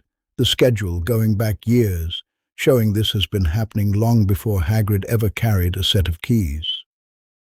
It is in here, Pell said, and it will burn regardless, because I was right about one thing 3 days ago, and I'm about to be right about it again. He reached past Sirius and drew a folded parchment from beneath the ledger, sealed with the governor's small stamped crest, and held it out without ceremony. This came by owl an hour before you arrived. They've set the date. Sirius took it. The hand was clerkish and unhurried, and it did not waste words. The Board of Governors would reconvene in 12 days to formally close the matter of Rubeus Hagrid's conduct, with a view to confirming his dismissal from the post of gamekeeper, the keys, the grounds, all of it, on the grounds already established at the last hearing. They've already decided, Sirius said very quietly. This isn't an inquiry. It's just paperwork. They're only pretending there's still a question. There never was a question, said Pell. There was only ever a debt, and a name convenient enough to attach it to. The lantern between them guttered, not from any draught Sirius could feel, and both of them looked up at exactly the same moment. The dry cellars had never been a generous space, low-vaulted, lined with old bottle racks gone to dust, the far wall lost somewhere beyond the lantern's reach. But Sirius had walked its length twice already that night and knew, the way a body knows a room without needing to measure it, roughly how far the far wall ought to be. It was not that far away now. "Pell," he said. "I feel it," Pell said, and his voice had none of its dryness left in it at all. "Don't run. Whatever else you do, Mr. Black, do not run." The nearest bottle rack, which had stood a good 6 feet from the table when Sirius came in, was close enough now that he could have touched it without stretching.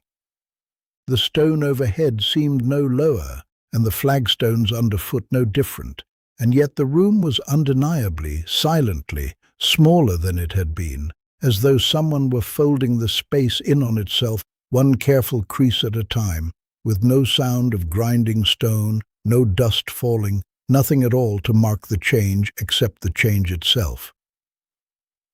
Sirius stood very still with the fabric roll clamped under one arm and the governor's letter crushed in his other fist, and counted, without meaning to, the way he'd once counted seconds under the bedclothes as a small child waiting for a storm to end. 1, 2. The far wall, when he found it with his eyes again, had halved the distance it had covered a moment before. 3. Pell had gone the color of the dust on the bottle racks, and his lips were moving, not in any spell Sirius recognized, but in numbers. Counting spans, perhaps, the only language he had for what was happening to him. It went on, by Sirius's reckoning, very close to 4 minutes, though he could not afterward have said with any confidence that his reckoning was trustworthy. Then, as quietly as it had begun, the room simply stopped. The wall where it was, the racks where they stood, the lantern flame steadying itself as if nothing at all had passed. Pell let out a long breath through his nose and looked, for the first time since Sirius had known him, genuinely frightened. "That has never happened while I was standing in it," he said. 60 years of readings, and I have never once been inside the span while it moved." He looked at the rolled survey under Sirius's arm, and then at the letter still crushed in his fist. And something in his face settled into a decision Sirius could see him making in real time. "Burn it tonight, Mr. Black. Both of us together, so that neither of us carries it alone. 12 days, and whatever it is that is doing this will have fed at least once more before the governors ever sit down to close the file on an innocent man. We cannot stop the one. We are not going to leave a written confession of the other lying about for it to be found by someone who thinks a fire is a worse crime than a lie." The 6th hinge tower smelled of cold iron and older dust, and the stair inside it wound upward in a spiral so tight that Sirius had to keep one hand on the wall the whole climb, feeling the stone for the grooves worn by 6 decades of somebody else's careful feet. Pell went ahead of him, with the lantern held low, counting the treads under his breath. And at mark 31, he stopped so abruptly that Sirius nearly walked into his back. "Here," Pell said. His voice had lost its usual flatness.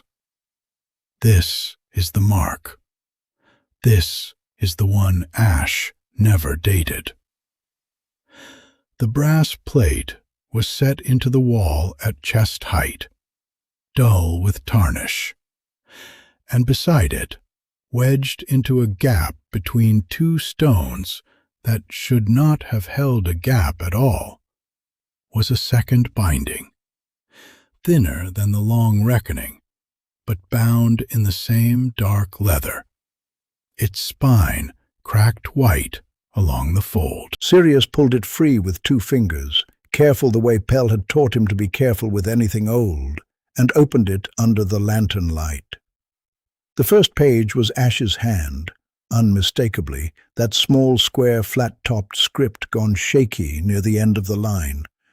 Beneath the last dated entry, a span, a date, the word fed, there was a second document bound directly into the same spine, and Sirius's stomach went cold before his eyes had even finished reading the heading.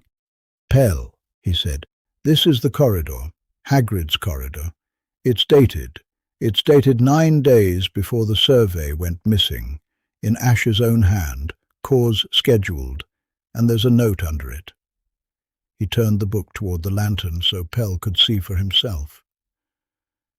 "There's a note saying the keeper on duty that night reported nothing amiss because there was nothing to report, that the boy sent to check had done his rounds properly and found the wall exactly where it ought to be, 20 minutes before it wasn't. Pell took the book from him with both hands, the way a man takes something he has been afraid of for years and is now, finally, holding.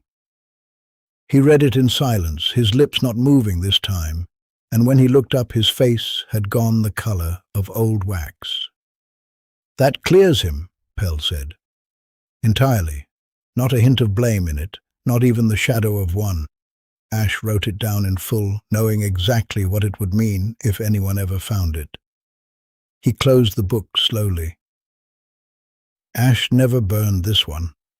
In 60 years of doing exactly what he told us we must do tonight, he kept the one page that would have undone the whole lie and hid it where only the sixth hinge itself could have swallowed it up along with him. "Then we don't burn it." Sirius took a step back from him, as though putting space between himself and the suggestion might make it truer. "Pell, this is Hagrid. This is the only thing in the world that proves he didn't do it, and you're standing there holding it like it's already ash." "I am holding it," Pell said, with the first real heat Sirius had ever heard from him, "because I understand exactly what it costs to keep it, and exactly what it costs to lose it. And I have not yet decided which of those two costs I am willing to pay, with a boy of 13 standing next to me on a stair that is currently trying to kill us both." As if the tower had been waiting for its cue, the tread under Sirius's left foot went. Not fell, not crumbled, simply stopped being there. The stone version of that folding, silent nothing they had watched in the cellar and the gallery, and Sirius pitched forward into Pell's shoulder with a curse that would have earned him detention from any teacher who'd heard it. "Up," Pell said, hauling him by the collar onto the next tread, with a strength Sirius wouldn't have credited to a man of his knees. "Whatever this is doing it faster than the gallery. Move." They went up 3 more treads before the fourth, beneath Pell's own foot, thinned to a grey blur and was gone. And Pell went down hard onto his knees on the tread above, the lantern swinging wild on its chain and throwing the whole stairwell into lurching shadow. Sirius grabbed his arm and pulled, and for one long moment neither of them could tell whether the stone under them was stone at all, or only the memory of stone, waiting its turn. "The book," Sirius said, over the lantern's mad swinging. "Pell, if the reckoning goes with the tower, does it take the proof with it? Is that what's happening? Is it eating the evidence along with the stairs?" "I don't know." Pell's voice cracked on the last word, the first crack Sirius had ever heard in it. "I have spent 9 years assuming I understood the shape of this thing, and I do not. I never have. I have only ever fed it on schedule, and hoped it kept its side of a bargain none of us ever actually made with it." Another tread went, this one under nobody's foot, simply between them, so that the gap they had to cross widened by a stride's length in the space of a breath. Sirius looked down into where the stone had been and saw nothing, not darkness, not a shaft, nothing at all, the absence so complete it made his eyes hurt to look at directly. "Then we choose now," Sirius said, "because there isn't time to decide anything else." He held out his hand, not for Pell's arm this time, but flat and open. "Give me your wand. Mine's had 3 unlocking charms through it tonight, and I don't trust it to take flame clean if it matters." Pell looked at him for the length of one held breath, an old man on a dying stair, with the one document in 60 years that could have cleared an innocent man's name, and something in his face gave way. Not agreement exactly, but the particular grief of a man who has run out of better ideas. "You don't have to be the one," Pell said. "I brought you into this. I can carry this one myself." "You can't hold the lantern, keep your feet, and cast at the same time," Sirius said. "And I can. Give it here, Pell. Please." Pell passed the wand across. His hand, when it touched Sirius's, was shaking, which was somehow worse than anything he had said all night. Sirius held the book out over the drop where the stair had been, the wide grey nothing that had no bottom and no light, and did not, he understood now, want anything from either of them, only its measure, only its span, taken on schedule the way it had been taken for 60 years before either of them was born. "I'm sorry," he said to Hagrid, who was nowhere near enough to hear it, and to Ash, who had carried the same sentence up and down this same stair for longer than Sirius had been alive. Incendio. The flame took the leather slower than he expected, curling up from the spine in a line of orange that lit the whole stairwell gold for a moment, and in that light Sirius saw Pell's face, stricken and steady both at once, watching 11,000 spans of the world's only written memory go up between two people on a stair that no longer had a name. The pages went to black curls before they ever reached the fire in his hand, flaking off and vanishing into the grey drop below rather than falling, as though even the ash belonged to the thing that had been fed. The heat reached Sirius's fingers, and he held on a heartbeat longer than sense allowed, until the last of it, the cover, the clasp, Ash's trembling square hand, and the note that had cleared Hagrid's name, curled to nothing and was gone. The stair stopped. There was no sound to it, no settling of stone, nothing to mark the moment except that the grey nothing beneath his feet had become, without any transition Sirius could point to, an ordinary tread of ordinary stone, cold and solid and entirely unremarkable, save that it now had no number, because the mark that had once measured it had gone into the fire, along with everything else that remembered it was there. Pell knelt where he was for a long moment, one hand flat against the wall, his breathing loud in the sudden quiet. "It stopped," Sirius said, because someone had to say it aloud. "It stopped," Pell agreed. He got to his feet slowly, wincing at his knees, and looked down at the tread beneath Sirius's boots. The one span in the whole castle, Sirius realized, that no ledger anywhere would ever again record. "You're standing on nothing, Mr. Black, not in any book, not on any map. That tread has no number, and it never will again. And I could not tell you tonight whether that makes it the safest stone in Hogwarts or the most dangerous one, and I don't think either of us is going to sleep until we find out which."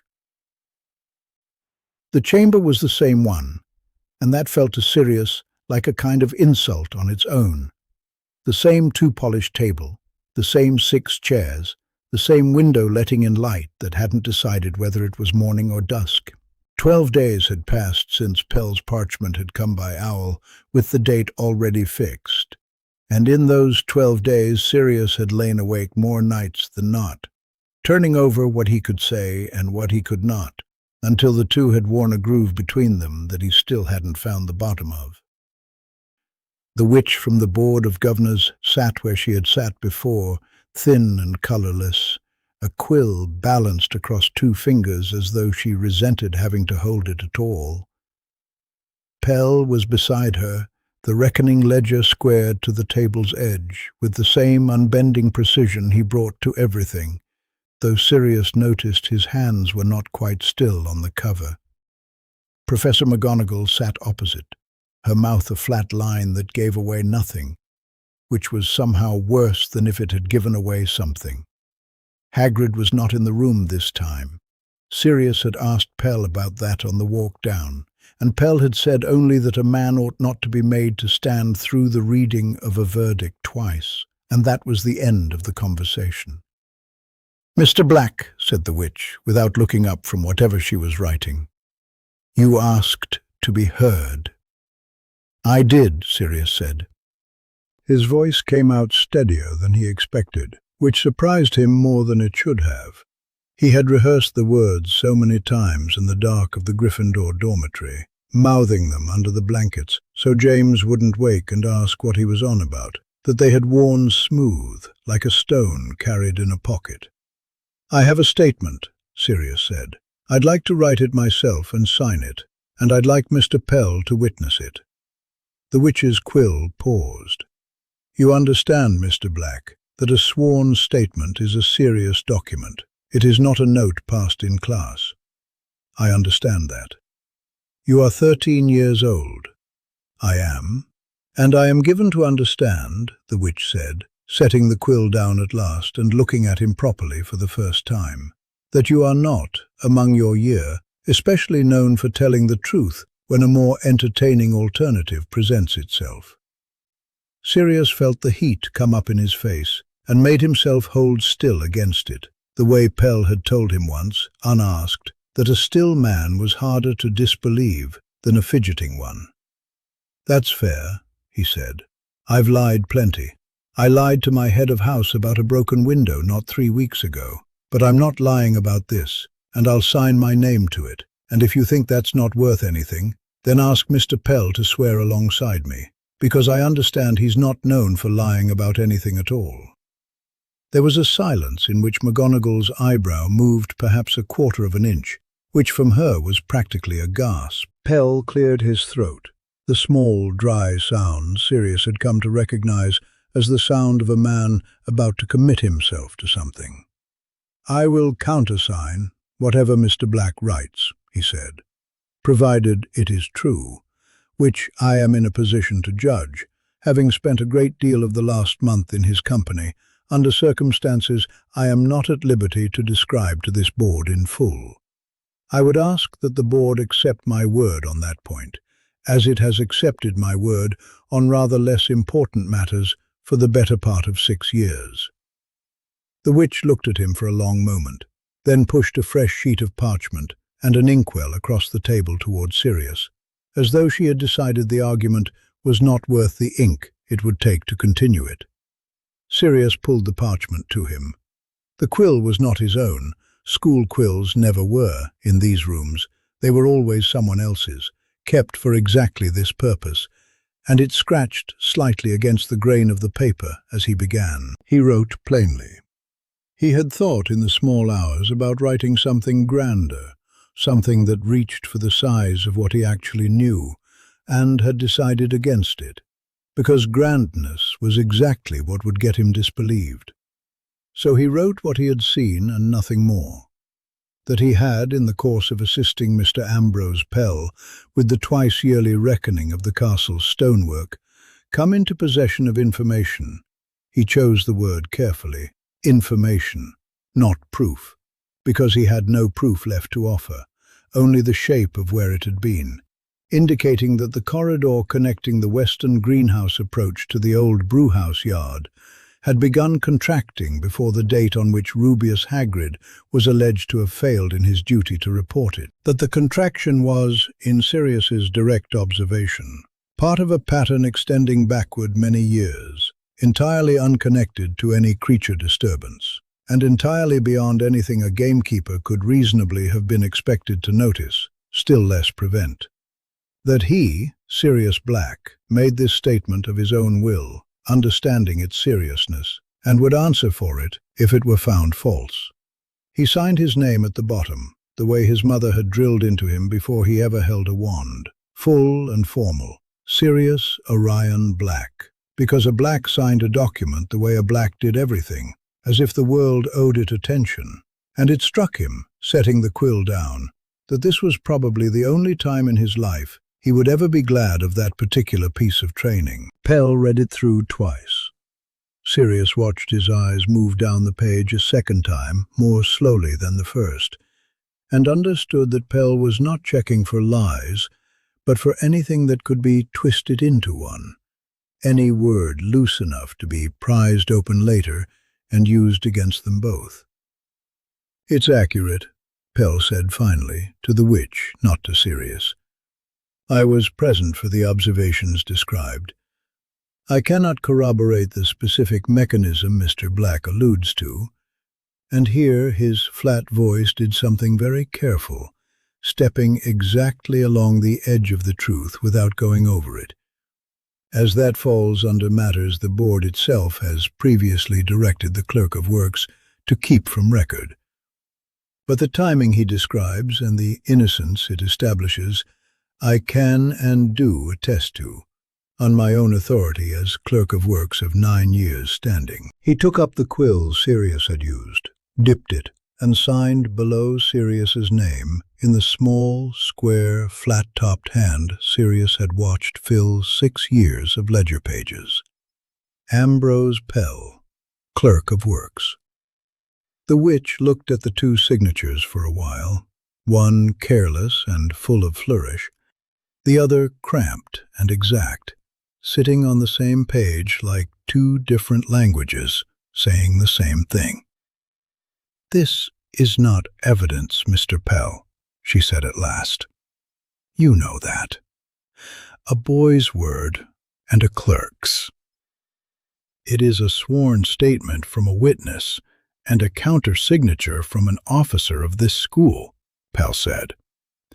"It is precisely as much evidence as the last hearing offered against Mr. Hagrid, which was, if I recall the minutes correctly, also a matter of testimony rather than proof.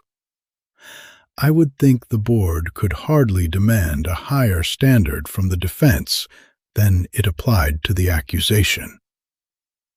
McGonagall, who had not spoken through any of it, said only, "I would agree with that." It was not much. Sirius understood, watching the witch's face, that it was not much at all. That if the board had wanted Hagrid gone badly enough, 2 signatures on a page would have changed nothing. But he thought, too, watching her fold the parchment into the ledger without argument, that the board had never wanted Hagrid gone so much as it had wanted the matter closed quietly.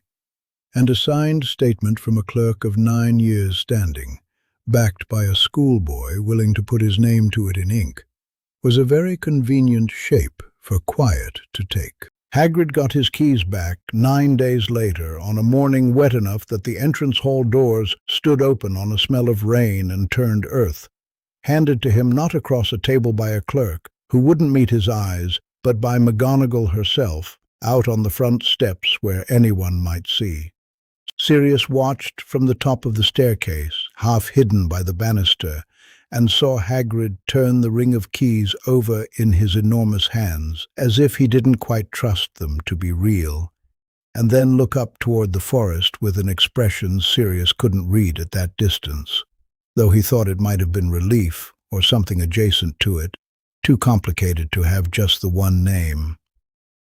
Nobody told Hagrid about the tower, or the L, or the 60 years of a ledger that no longer existed, or the stair with no number that Sirius still dreamed about some nights, cold under his bare feet.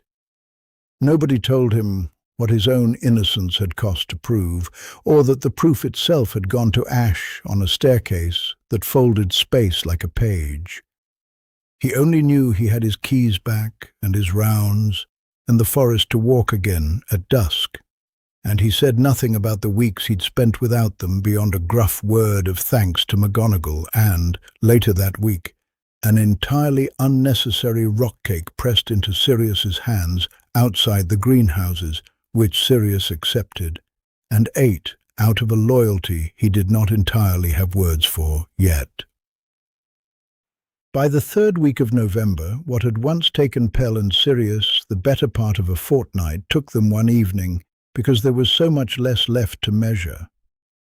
The fabric office held its usual cold, the brazier doing more to blacken the ceiling than to warm the room, and Pell sat with the Michaelmas Reckoning open before him, the great columned book that recorded every brass mark in the castle and what it said this term against what it had said the term before.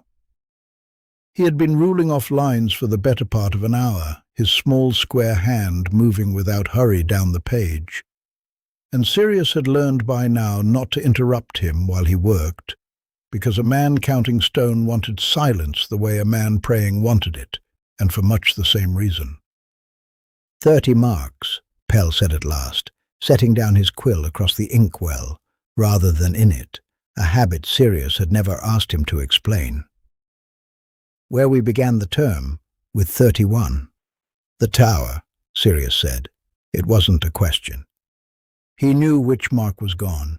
He had stood on the stair that took it, and had felt the tread go out from under his own foot before Pell hauled him up by the collar. Mark 22 remains, Pell said. That was the gallery, and the gallery is still there, only shorter than it was. And we have entered the new figure as we always do, difference noted, cause unrecorded. Because there is no cause I am permitted to write, and no cause I could prove if I were. He turned the book a quarter turn on the desk, so that the last entry sat square in front of him, and dipped his quill again. Mark 31 is a different matter. Mark 31 no longer has a station to measure. There is no tower. There is no stair. There is, so far as any surveyor now living can determine, no northwest sector behind the choir gallery at all, in any sense that a plan or a compass could use. He wrote as he spoke, and Sirius watched the words go down in that flat-topped hand, black on cream, final in a way that nothing in the long reckoning had ever been, because the long reckoning had always promised a next entry, and this one did not. Station 31, abolished. 6th hinge tower and associated chambers no longer accessible by any known approach. Struck from survey. No further reckoning to be taken at this station. That's it, Sirius said. That's all it gets. One line. One line is what survives most things, Mr. Black, in the end. Pell blotted the entry with the flat of his hand, an old habit that left a faint grey shadow on his palm, and closed the book with both hands, the way a man closes a coffin lid rather than a ledger. You'd be surprised how much of what I've buried in 9 years has come down to a single line. It is not an insult to the thing. It is only what paper is for. 3 rooms, Sirius said. That's what we lost, isn't it, in the end? Not just the tower and the stair. Ash's journal room. The little chamber where we found the press. And whatever was above it. The one you said wasn't on any plan, even before this happened. 3 rooms, Pell agreed. Gone in a fashion that leaves nothing behind to measure. Which is a different thing from gone in a fashion that leaves rubble. Rubble can be surveyed. This cannot. I have walked the corridor outside where the tower door used to stand, Mr. Black. And there is wall there now. Good sound wall. Exactly as old as the stone on either side of it. With no seam, no join, no discontinuity a mason's charm would ever flag. If I did not know better, I would swear that door had never existed. I begin to suspect that is rather the point. Sirius said nothing for a moment. He was thinking, as he often thought now at odd hours, over breakfast, in the middle of a transfiguration lesson, lying awake in the dormitory listening to Peter's breathing go slow, and even beside him, of the stair with no number, the one he had stood on when the fire had already taken the only page that could clear Hagrid's name, and the tower had, at that exact moment, stopped trying to kill them. He had never told Pell what he'd felt underfoot in that last second, before the collapse stopped. He wasn't sure there were words that wouldn't sound mad even to a man who kept a book called The Long Reckoning in his own head. The portrait over the desk cleared its throat.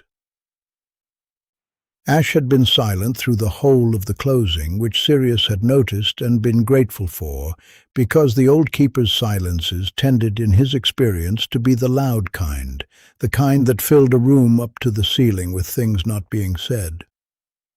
But now the painted man leaned forward against his frame, both hands on the painted sill, and his ink-stained fingers, the portrait, Sirius had come to understand, always painted him with the fingers stained, as though 30 years of a quill had gone into the varnish along with the rest of him, tapped once against the wood. "Was the total preserved?" Ash said. Pell did not look up from the book. "What total, Ash? You know which one." The portrait's voice had none of the mildness Sirius remembered from their first conversation, Weeks ago now, when Ash had been evasive in a comfortable, unhurried way, like a man who had all the time a painting has, which is to say, all of it. Now there was an edge underneath the mildness, thin but real, like a knife left too long in a drawer and still sharp for all the rust on the handle. 11,000 spans, or thereabouts, by the fabric roll. 60 years of feeding, every debt paid on schedule, every corridor and room and stair accounted for against what was owed. That is what the long reckoning was for, Pell, not to record the losses, to prove they added up to the bargain and no more, that whatever took the stone took exactly its due and never an inch past it. Was the total preserved when the book burned? Or did we lose the only proof that the L has kept its word for 60 years, along with everything else that burned that night? Sirius felt something go cold in his chest that had nothing to do with the fabric office's brazier failing to do its job. Pell set down the closed Michaelmas Reckoning, squared its edges against the desk with 2 fingers, and looked up at the portrait with an expression Sirius had seen only once before, on the night the choir gallery wall had moved 9 feet in complete silence. The look of a man doing arithmetic he did not want to finish. "I don't know," Pell said. "You don't know," Ash repeated. "I do not know, Ash, because the book is Ash, and Ash does not answer questions, however patiently one puts them to it. If the total in the long reckoning matched the total on the fabric roll to the span, then the L has taken precisely what was promised it for 60 years, and we may all sleep a little easier for knowing it. If it did not match, if somewhere in 60 years of ledgers some clerk before me rounded a figure or missed an entry, or the L has been quietly taking more than its due while we congratulated ourselves on keeping the peace, then I cannot tell you, and neither can you, and neither, I think, can anyone now living or painted."